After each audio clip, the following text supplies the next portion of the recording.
phone call really changed not only the way I see the world, but also my place in it. On the other end, I was introduced to a project that was described to me as a place to give young people, teenagers in Lisbon, who are often born into difficult, neglected, and invisible backgrounds, the chance to dream. It sounded poetic, and that's perhaps why it touched me so much right from the start. Because at that time, the world, and the world of business in particular, seemed to have already lost that deeply human and poetic side. That side that gives us an additional taste that goes beyond the salaries we received at the end of the month, and besides the KPIs we so hard try to reach at the end of the month. The proposal was to join a team of a project that was both innovative and ambitious, where the dream was going to be the driving force behind what we were going to do, where the dream was not an escape of reality, but also a way of transforming it. But there was something that disturbed me right from the start. Not long after I joined, I was invited to sit in a group session with my team, and as I looked around the room, I noticed something that made me stop. I was the only white person in the room. And suddenly, the dynamic that I've taken for granted for most of my life, it was reversed. It might sound like a small thing, but for me, at the time, it was deeply revealing. Have you ever been in a room where for the first time you're not part of the majority? Where the reality around you doesn't reflect the one you've always known, and you have to start questioning yourself how much of your comfort came just from simply fitting in. That moment made me reflect on my own privileges, my own upbringings, and by how society quietly shapes the way we see each other, not just ourselves, but others as well. Working with people in vulnerable situations often means facing questions that I've never had to face, because of where I grew up, how I grew up, and also because of the place that someone like me has in society. I've never had a teacher who slowly started looking down on me just because of the place where I came from. I've never had to try twice as hard to be taken seriously. And I've never had to live with the idea that if I make one mistake, that one mistake could be the condition for me to lose everything. Because for me, there has always been second, third, and even fourth chances. And many of our young people, the teenagers who we work with, are also looking for just that, an opportunity like those that so often passes by and we don't even blink. Like Edgar, for example. Edgar came from Angola about 3 years ago. He's one of those who dream a lot. But unfortunately, right now, his dreams are being held on hold. Because without documentation, Edgar, the world doesn't just see him as a problem, doesn't just close its doors. It questions whether he's even allowed to knock on those doors. For Edgar, not having papers is not just dealing with bureaucracy. Of course, it does that. But it also means being treated as less of a person. It means growing up knowing that no matter how kind, how talented, how capable he is, there's a ceiling above him that he did not build, but that he cannot control. Hearing him speak about his fears, about the future he might never had, shook something in me. Because one thing is to talk about opportunity, but another, completely different, is realizing how many people are not even allowed to reach for those opportunities. Others also experience racism on a daily basis, not just in open acts, but in subtle silences, in glanced looks, or in closed doors. Others feel the weight of poverty as guilt, as if they have chosen something, if they have failed something they never really had the power to choose. And many leave school, not because they don't want to learn or they don't want to be there, but because no one ever told them that they are allowed to be there, that they belong there. And as I begin to listen and to really get to know these young people, that's when I realize the problem isn't that they don't dream, is that no one has ever told them that they were allowed to do so.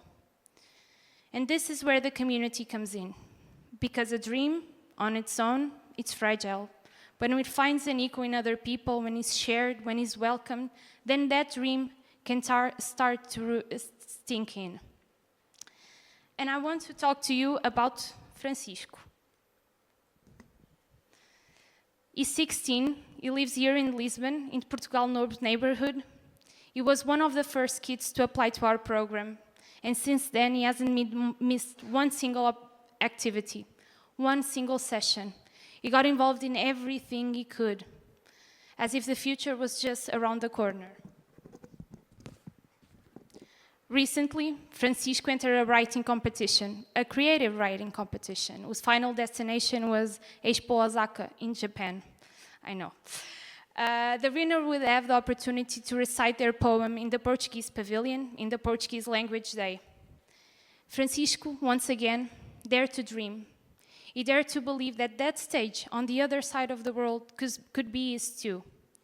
And it was. Francisco was the winner of the competition, and he flew to Japan, a place so far away that it almost didn't seem to exist in the reality in which Francisco grew up in.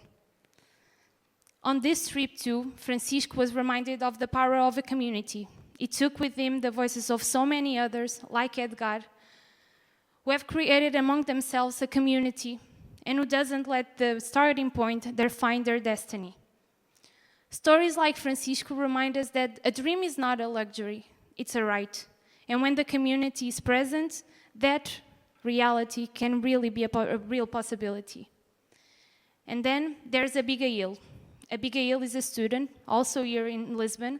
She's 18, an art student. She's very shy, very unsure of herself and her place in the world.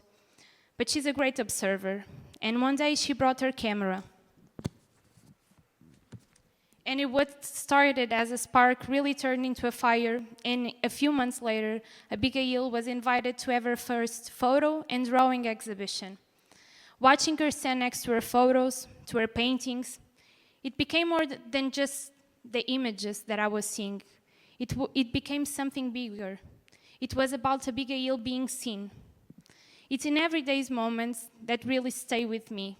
For example, when a volunteer comes through the door and helps one of the kids apply for a job or to build a CV or how to speak in public, or when they just come through the door and tell us about their day.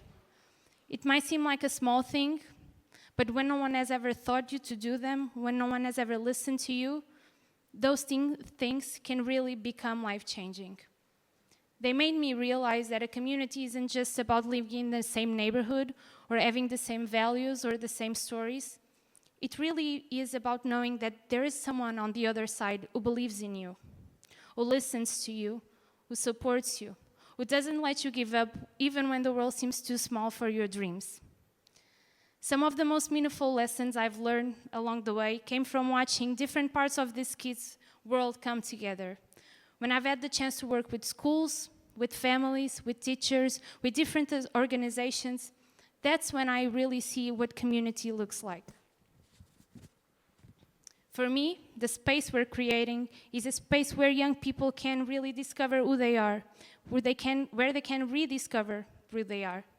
The school is where it all begins, where they learn how to move into the world, where curiosity can and should be cultivated. And the family is where it all begins, where the struggle is often daily, is invisible, and is often under immense pressure. When these three spaces come together, school, community, and families, something changes. I've seen a kid who used to shrink in the back of the room start to raise their hand. I've seen a mother who has been long dismissed start to believe that she can too be a part of her kid's education. And I've seen a teacher who is often in burnout, who is neglected and invisible, starting to remember why they chose that path in the first place. This is also community. It's not just belonging and affection, it's structure, it's co-responsibility. And slowly, I began to see that my job wasn't just to represent the organization. It was to stand beside people, to echo what already exists.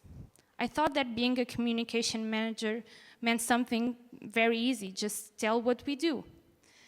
But for me, it became something else. It became something deeply personal. Today, when I sit in a room with over 100 teenagers from all over Lisbon, I don't just see the metrics, the statistics, the number of likes on an Instagram post. I see people that want to be heard, who want to contribute, who want to belong. And I see myself in all the questions I once avoided. How do I use my voice? How do I use my voice without taking someone else's space? How do I use my voice to speak truthfully without speaking over? Real communication, I've learned, is not just about being the loudest in the room or getting the message out. It's about listening. It's about being brave enough to let others speak. It's about being the most honest. It means listening. It means creating spaces, and it means also resisting the catchy and empty slogans. It means being vulnerable, admitting what I don't know, and let the people who I work with, my team, who I thank every day, teach me. It means speaking from the heart and being able to touch on what really matters to people, not being afraid to be vulnerable, to show the flaws in the system, and to expose the difficult issues that we so hard try to not discuss. The young people I've met along the way since I received that phone call, they don't need me to speak for them. They need space to speak for themselves. And when they do, something shifts. Because to be truly heard is to be seen, is to be validated. So that's what I try to do now. In every email that I write, in every campaign that I plan, in every room that I enter, I try to show up with honesty. And when I do, I'm not just representing a brand or organization, I'm representing a commitment, a belief that all stories matters, that presence matters, and that representation matters, that we all deserve to be a part of something bigger than ourselves. In many contexts, social discourse is often led by outsiders, by people who want to solve things. Obviously, most of the times the intentions are good, but the impress that it has is that of a voice speaking for someone without really listening to what they have to say. It's as if anyone in a vulnerable situation needed someone to speak for them, as if they don't have a voice to speak and express their own realities, their own dreams. But I believe this is a mistake. Speaking for means assuming that that person has no voice, that they need someone to convey what they really feel. But real change, I believe, occurs when we give people the space to speak for themselves, when our communication is not about them, but with them. And that changes everything. Because by giving someone the space to speak, we're not just listening, we're validating. We're validating that person's experience. We're saying with presence and with action, you are important. Your story matters, your opinions matter, your visions matter, and your flaws matter. That, for me, is the true power of communication. Not to take anyone's voice away, but to amplify the voices that have always been there, but which had been silent for so long. Communication, for me, it has become an act of listening, of learning, of sharing. Because when we speak from we no longer have an audience. We have a movement, we have participants. And when communication is done with truth, with humanity, and with intention, that communication starts serving a community. If there's one thing I've learned along the way, it's this. The future cannot be built alone. We truly grow when we connect, when we stop competing with each other and start walking together. When we realize that we don't need this to be the same to belong. We just need to be listened to. So, this is my invitation to you today. Be a community, wherever you are. In your street, in your work, in the way you listen to others. Because maybe the world won't change when someone big and important does something great, but maybe it can change when all of us together make everyday life a place of care, of love, of listening, and of belonging. At least that's how I chose to build the future. By dreaming, by sharing, by being here with you, and by never, never walking alone. Thank you.